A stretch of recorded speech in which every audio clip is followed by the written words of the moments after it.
really proud of your effort you put on here tonight. I mean, in Bockel, this is the best I've seen him shoot in a long time. Trey, you were just going to the basket. Talk about the effort you guys put in against Purdue tonight, please. Yeah, I thought the effort was there.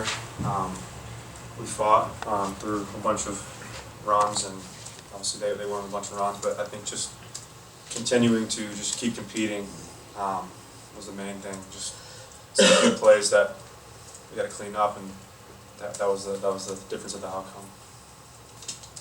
Mike, that possession where you're down one, the clock is so compressed. I think you had a timeout, but like, what's the balance you strike as a coach between, especially when you get into a player's hands like Miles, where he's really fast down the floor, between call a timeout and set something up, or just try and let it play out again with a guy that's really good going at the rim? Couldn't get his attention, and about time he got where he was going. I thought he got fouled on the play. But they didn't make the call, and I don't think that was the difference in the game. The difference in the game was the 20 turnovers that we had. I thought that was huge. And on the road, you can't turn it over like that. And they made us pay for it. They had 26 points off our turnovers. But for the most part, I thought our guys competed, did a hell of a job. But, it's about winning in this league. Jeff and then Mike.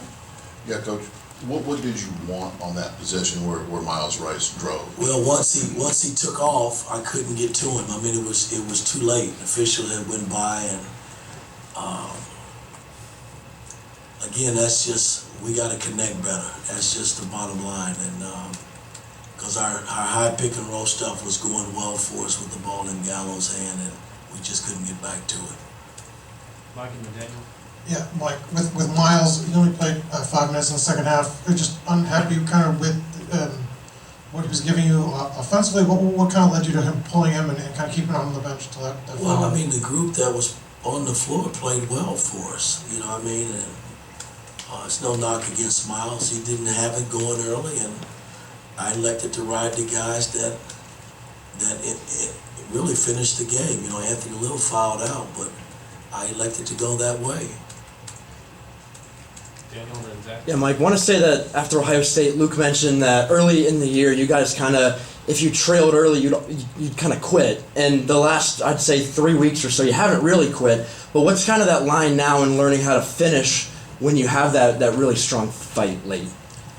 Again, it's just about making plays down the stretch and securing the win. And, we didn't do it in the Maryland game. And tonight we had our chances. We couldn't get the key stops. Kaufman hits a 15-foot hook shot that was huge for him, and then we didn't capitalize coming back the other way. Zach and then Tom. Trey, these last 2 games, what's been the difference down the stretch? I think the good thing is we're in these games, but we got to finish. And I think just making the right plays down the stretch is the difference. Tom and then Seth. Mike, what about that very last possession, the 3 seconds to go when you went with the long pass? Was that something you had seen or was hoping for? Or? No, we was trying to throw it to Malik and maybe drop it off for a 3, but Gallo kind of overthrew it. But you can't lead into that's one play. We had numerous plays that we could have made that we didn't make. Seth and then what? Trey, just what's the frustration level in letting an opportunity like this get away? It's very frustrating.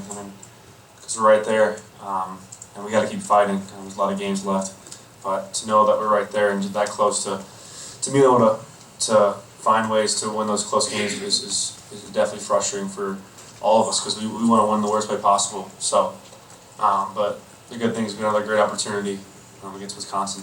So we just got to look forward to that and learn from this. But it's always challenging to lose games like this. Well, and then we'll wrap with Zach. Mike, Umar was visibly upset after that shot that Miles took towards the end, and then after the final buzzer just kind of walked off the handshake line.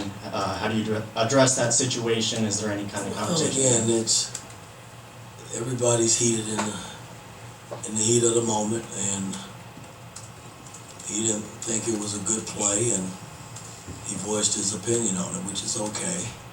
You just hope that you can learn from it and build on it and move on. Last question.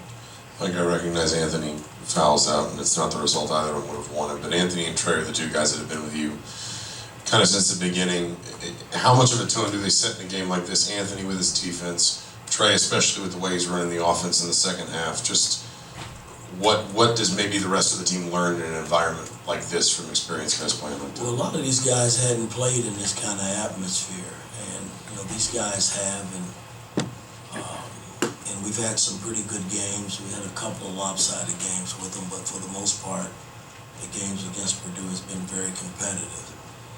And the new guys that witnessed it tonight was a little setback, a little bit. Like Miles, I thought it kind of got to him a little bit. I got to help Miles because he's a big piece to what we do, and I believe in him, and I'm going to keep pushing him to be better. So that's what that's all about. But I thought the guys that have been in this atmosphere before, like Anthony and Mac, Mac stepped up and played good. He had never won here. He even played extremely well. So I mean, the key guys, the veteran guys that's been around me, they know what it's like to play in this building, and it's not easy. All right, thanks, guys.